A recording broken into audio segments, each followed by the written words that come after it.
안녕하세요. 오늘도 서양살롱을 찾아주셔서 감사합니다. 초2 남아를 키우는 30대 여성이에요. 부전자전이라고 하죠. 전 요즘 그 말이 저주처럼 느껴져요. 무슨 소리냐고요? 일단 제 얘기를 들어보시면 이해되실 거예요. 저와 남편은 영어학원에서 만났어요. 사귀기 시작한 건 남편이 군대에 가면서부터였죠. 그 전까지는 그저 여자 사람 친구와 남자 사람 친구일 뿐이었어요.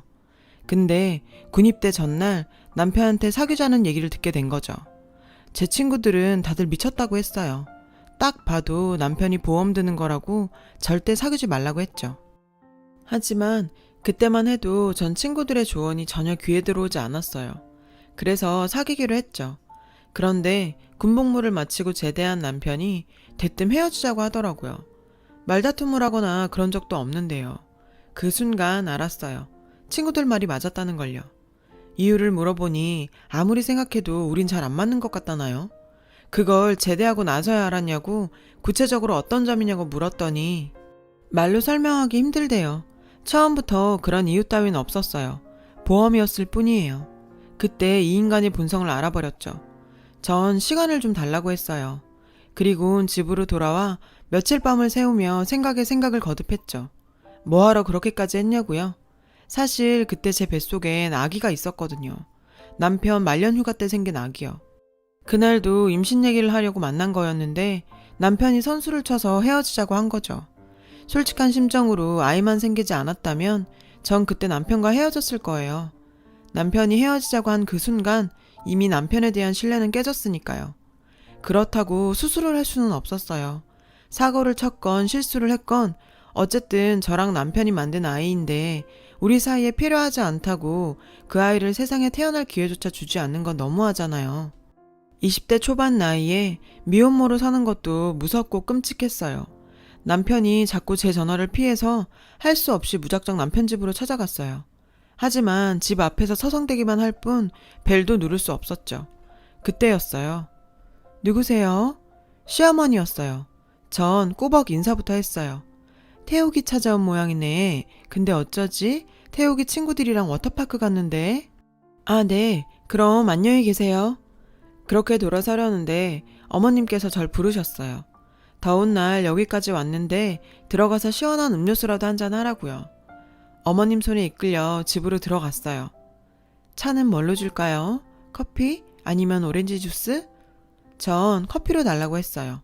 그러다 문득 임신 사실이 떠올라 아니요, 커피 말고 주스요. 그렇게 외치고 나니 현실이 자각됐어요. 내가 임산부라는 사실이요.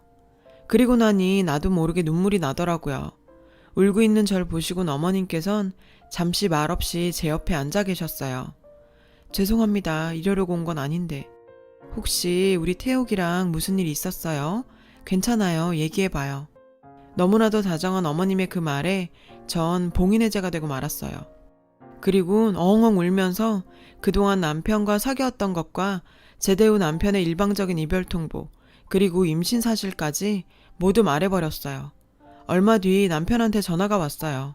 저 때문에 자기 인생을 망치게 됐다면서 네가 그렇게 원하는 결혼 해주겠다고 말이죠. 해주겠다? 그 말이 너무도 거슬렸어요. 저 혼자 아이를 가진 게 아니에요. 오히려 남편의 닥달에 못 이겨 가진 관계였죠. 그런데 해주다니요. 그 부분을 확실히 짚고 넘어가고 싶었지만 괜히 말트집 잡았다가 일이 엎어질까봐 겁이 나서 참았어요. 며칠 뒤 남편은 저희 집에 찾아와 부모님께 인사를 드렸어요. 저희 집에 처음 와보는 남편은 저희 집 규모를 보고는 꽤 놀라는 것 같았어요. 그날 이후 저희 결혼은 일사천리로 진행됐어요. 당시 전 대학을 졸업한 상태였지만 남편은 아직 학생 신분이라 시댁에서 몇 년 생활하다 분가하기로 했어요. 사실 갑작스러운 우리의 결혼에 시댁에선 그런 준비가 안 되어 있었던 거죠. 양쪽 집 모두 환영하는 결혼이 아니었기에 모든 걸 생략하고 배가 부르기 전에 식만 올리기로 합의했어요. 그런데 결혼 얼마 전 남편이 갑자기 그러는 거예요. 아빠가 예단비는 왜 안 보내냐는데? 다 생략하자고 했잖아. 그래도 예단비는 보내야지. 뜻밖의 그 말에 저희 부모님은 당황한 기색이셨어요. 생략하자고 할 땐 언제고 자기들 받을 건 챙기겠다 이거냐고 말이죠. 그래서 며칠 뒤 시댁으로 예단비를 보냈어요. 돌려받을 거 없이 다 쓰시라고요. 시댁에선 별 말이 없었죠. 전 당시만 해도 저희 아빠가 예단비를 얼마나 보냈는지 몰랐어요. 신혼여행에서 돌아와서야 알았죠. 어떻게 알았냐고요? 신혼여행에서 돌아와 친정에 들렀다가 점심만 먹고 바로 시집으로 갔어요. 시어머님께서 그 전날 손을 다치셔서 음식 준비를 못 하셨다며 미안해 하셨죠. 밖에 나가서 먹자길래 제가 차리겠다고 했어요. 피곤할 텐데 그럴 필요 없다는 시어머님 만류에도 불구하고 전 주방에 들어갔죠. 대신 시간도 없고 하니 간단하게 생선 굽고 된장찌개나 끓이겠다고 말씀드렸죠. 친정에서도 항상 엄마랑 같이 식사 준비를 해왔던 터라 별로 걱정은 안 됐어요.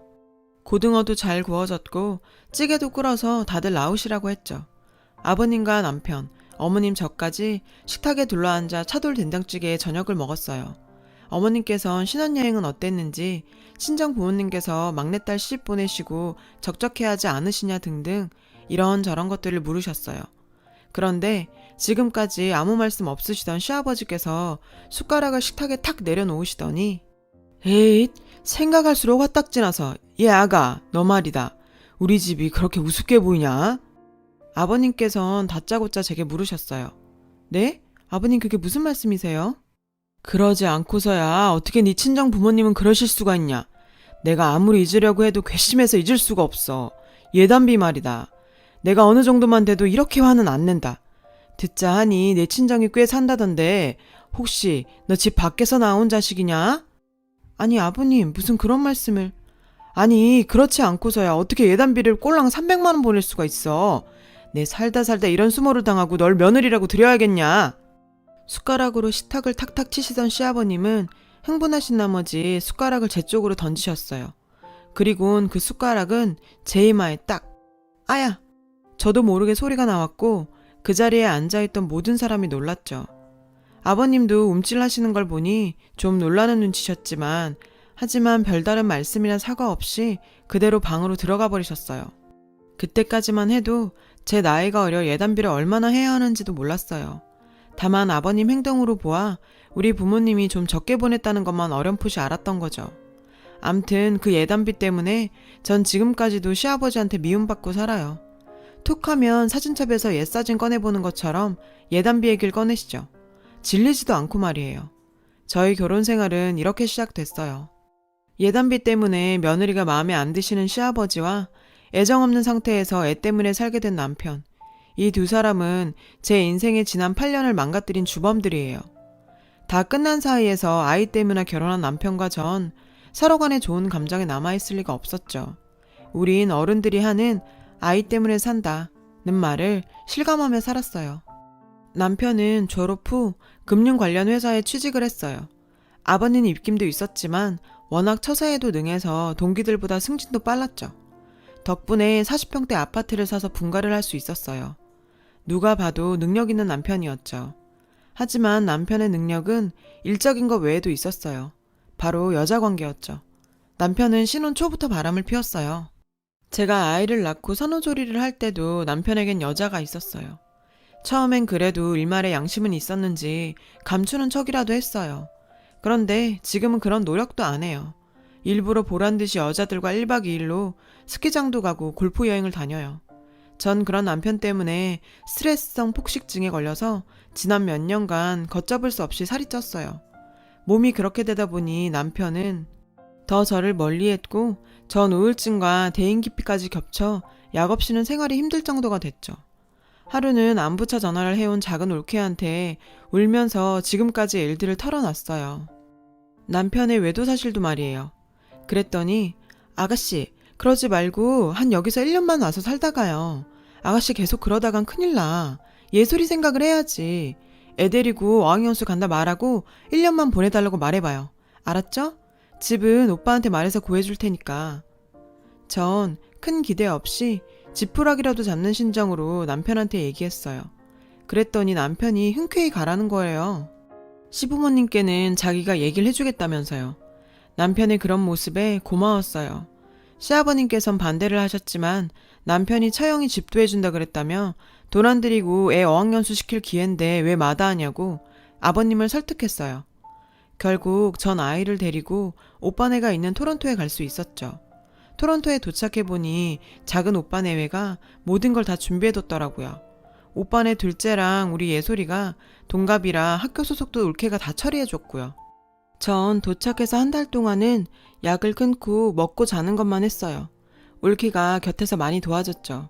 그러다 살을 빼야겠다는 생각을 하게 됐고 집 근처 헬스장에 가서 본격적으로 운동을 시작했어요. 식이요법과 함께 운동을 진행하다 보니 몸이 건강해지면서도 살이 빠지더라고요. 그리고는 조금씩 결혼 전 제 모습으로 돌아가는 것 같았어요. 예솔이도 변화된 제 모습을 무척 좋아했어요. 아이를 데리고 오빠네랑 캠핑도 다니고 주변 사람들과 친분도 쌓으면서 지내다 보니 이곳에 정착하고 싶다는 생각이 들더군요. 그러는 사이 1년이 후딱 지나갔어요. 전 예솔이를 데리고 한국으로 돌아왔죠. 공항에 마중 나온 남편은 절 보더니 놀라더군요. 그건 시부모님들도 마찬가지였어요. 하지만 이런 제 변화를 보고 남편은 이상한 의심을 하기 시작했어요. 그곳에서 제가 외도를 했던 게 아닌가 하고 말이죠. 먼 눈에는 뭐만 보인다더니 제가 자기랑 같은 수준인 줄 아나 봐요. 한동안은 매일 밤 제 외도를 추궁하며 사람을 들들 볶더라고요. 전 들을 가치도 없다고 딱 잘라버렸죠. 거기다 캐나다에서 돌아온 이후론 제게 스킨십을 시도하며 잠자리도 요구했어요. 전 싫다고 거절을 했죠. 발정난 개처럼 이 여자 저 여자 다 만나고 돌아다닌 남편이 더럽게 느껴졌거든요. 게다가 솔직히 이 남자에 대한 오만 정이 다 떨어진 상태라 손끝이 닿는 것조차 살떨리게 싫었고요. 그랬더니 남편은 딴 남자가 생긴 거냐며 그런 거면 가만 안 있겠다고 혼자서 생쇼를 했어요. 그러던 어느 날이었어요. 주말을 맞아 시아버님의 호출이 있었어요. 우리 부부는 예솔이를 데리고 시댁으로 향했죠. 웬일인지 아버님께서 절 반갑게 맞아주시더라고요. 뭔 꿍꿍이가 있는 게 아닌가 의심스러울 정도로요. 제 예상은 맞았어요. 아가, 요즘 아버님 사업은 어떠시니? 그냥 그럭저럭. 그러자 남편이 끼어들었어요. 그럭저럭은 무슨, 요즘 장난 아니에요. 토론토에서 부동산 꽉 잡고 계신데요. 그쪽에 차남들도 가 있잖아요. 식구끼리 완전 싹쓸이 하는 거죠. 중국 쪽 큰손들이 미친 듯이 캐나다 부동산 사들인다고 뉴스에도 나오잖아요. 그쪽 부동산 경기 좋아요. 남편의 말에 시아버지는 얼굴에 화색이 돌았어요. 그래, 그거 참 잘 됐구나. 안 그래도 사업투자건으로 좀 뵙고 싶었는데. 사업투자라니요? 그게 무슨 말씀이세요, 아버님? 알고 보니 오늘 이 자리는 남편과 아버님이 우리 아빠한테 사업자금 뜯어내려고 만든 자리였어요. 절 꼬드겨서 그 돈을 받아오게 하려고요. 솔직히 그동안 장인어른이 사위인 나한테 뭐 해준 거 있어? 남들은 내가 장인 덕 좀 보고 사나 하겠지만 정작 난 받은 거 하나 없다고. 그래서 말인데 자기야, 나 이참에 독립해볼까 해. 사업계획도 확실하고 사무실도 이미 알아봤어. 그러니까 자기가 장인어른한테 가서 얘기 좀 잘해줘. 그래 애미야, 솔직히 너 시집 올 때 뭐 해온 거 있었냐? 예단비랑은 딸랑 300 해온 게 단데 지금이라도 내가 시집을 위해 뭐 하나라도 해야 예솔이한테 면도 서고 그럴 거 아니냐. 그러니 서운타 말고 내 남편 사업 잘 되게 친정 부모님 좀 뵙고 오거라. 아, 이 두 남자는 정말 양심도 자존심도 없는 인간들이에요. 더는 정말 못 참겠더라고요. 그래서 전 이 부자의 썩어빠진 정신 상태를 확 뜯어 고쳐줘야겠다 생각했죠. 아버님, 아직도 그 예단비 생각에 잠 못 이루시나 봐요. 8년째 툭하면 예단비 타령하시는데 그럼 저 시집 올 때 뭐 해주셨어요? 반지요? 목걸이요? 아님 머리핀이라도 하나 해주셨어요? 아니, 그거야 당시에 전부 생략하기로. 네, 다 생략하기로 하셨죠. 그럼에도 불구하고 예단비 300 챙겨 드셨잖아요. 그랬으면 아버님도 금반지 하나라도 뱉어내셨어야죠. 그게 인지상정 아닌가요? 어떻게 자기가 받을 건 따박따박 계산하면서 남 줄 거는 모르쇠로 일관하세요? 나이도 드실 만큼 드셨으면 이제 그 거지근성 버리시고 어른답게 행동하세요. 에미, 너 지금 말 다 했냐? 아니요, 아직 남았어요. 저요 그때 아버님한테 밥숟가락으로 머리 맞고 너무 억울해서 친정에 전화했었어요. 그랬더니 아빠가 그러시더라고요. 예단비 참 돈 때문에 며느리한테 숟가락을 던지는 사람이라면 그 댐댐이는 알만한 거라고. 그러니 앞으로도 시아버지가 금전적인 일로 부탁을 하시거든 그 자리에서 딱 잘라 거절하라고요. 내 눈에 흙이 들어가도 그쪽 집에 10원 한 장 보낼 생각 없다고 똑똑히 전하라고요. 그러니 헛물켜지 말고 정신 차리세요. 아버님은 못마땅한 표정으로 허공만 쳐다보셨어요. 하지만 남편은 아직도 희망을 버리지 못한 것 같았죠. 여보, 아빠는 그렇다 치고 난 우리 아빠하고는 전혀 달라. 그러니까 내 사업 얘기 좀. 이 남자는 내가 지난 1년간 자신이 벌인 더러운 짓거리를 모르는 줄 아나 봐요. 전 남편의 말이 끝나기도 전에 딱 잘라 말했어요. 뭐래니? 넌 더 최악이야. 내가 캐나다 가서 바람핀 거 아니냐고 그렇게 사람 피곤하게 하더니 넌 아주 가관도 아니었더라. 집에 여자 들였었다며? 누가 그래? 제보자가 하도 많아서 그냥 네 눈으로 확인해. 전 그동안 모아두었던 증거 사진들을 남편 앞에 던졌어요.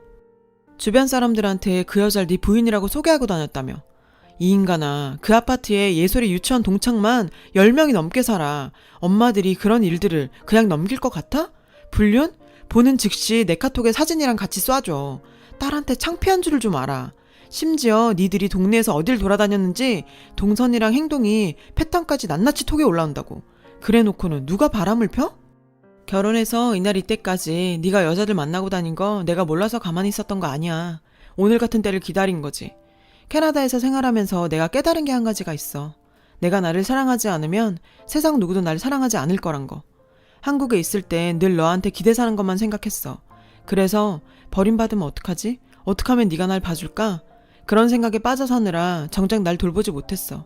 그러다 보니 난 점점 자존감이 낮아지고 내 눈치를 보게 됐고 심지어 네 추잡한 외도 사실을 알면서도 눈 감으면서 참았다고. 근데 이제 안 그럴 거야. 난 이제 알아버렸거든. 내가 얼마나 소중한 사람인지 얼마나 능력 있는 사람인지 말이야. 그래서 사실 읽어주려고 한국에 왔어. 전 남편 앞에 이혼 서류를 내밀었어요. 제발 인간답게 살아. 우리 예솔이가 너나 니네 아빠 닮을까봐 걱정돼서 난 꼭 이혼해야겠어. 이 집 구석에선 보고 배울 게 없으니까. 혹여라도 예솔이를 뺏을 수 있을 거랑 헛된 기대는 하지 마. 그랬다가 네가 네 동창 부인, 직장 상사 부인이랑 붙어먹은 것까지 다 까발려 줄 테니까. 알았어? 남편은 자기 치부가 낱낱이 드러나자 본성을 보이더라고요. 그게 내 탓이냐? 니네 집에서 처음부터 나 좀 밀어줬으면 내가 그런 년들까지 만나면서 일 따고 했겠냐? 이거 따지고 보면 너랑 네 애비 탓이야. 나도 피해자라고. 그 순간 지금까지 주방에서 조용히 계시던 시어머니께서 물병을 들고 나와 남편 얼굴에 뿌리셨어요. 정신 차려 이놈식이야. 가정 있는 남자가 딴 여자랑 놀아나고도 뭐가 잘났다고 주둥이를 나불대? 어쩜 하는 짓이 네 아빠랑 똑같니? 이날 이때까지 내가 네 아빠의 그 더러운 짓거리를 참고 살았더니 아들놈까지 그러고 살아? 걔만도 못하게 살 거면 차라리 죽어라. 네 애비랑 손잡고 한강에 뛰어들어. 그리고는 저한테 애미야, 왜 이런 걸 나한테 얘기를 안 했냐. 얼마나 마음고생이 심했을 거야. 아휴, 내가 너한테 창피해서 이거. 이놈의 부자는 어찌 된 게 창피한 걸 몰라. 나 하나 참고 살면 끝나지 싶었는데 내가 정말 면목이 없다. 예상치 못한 어머님의 반격에 아버님도 남편도 아무 말도 못했어요. 그리고 전 어머님 덕분에 무사히 남편과 이혼을 했어요. 그리고 예솔이를 데리고 캐나다로 왔어요. 이곳에서 새로운 사업을 할 예정이거든요. 친정아버지께선 제 이혼 선물이라며 사업 자금을 대주기로 하셨어요.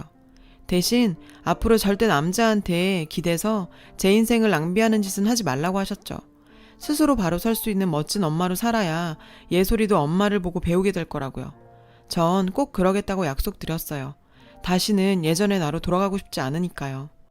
마음을 먹고도 가끔 불안해지는 건 어쩔 수가 없어서 무작정 앉아 마음을 푸는 글을 썼는데 제 각오가 다져지는 것 같네요. 사연 들어주셔서 감사합니다. 여러분, 사연 댓글에 응원과 현명한 조언 부탁드려요. 좋아요와 구독은 저에게 큰 힘이 됩니다. 오늘도 좋은 일 가득하세요.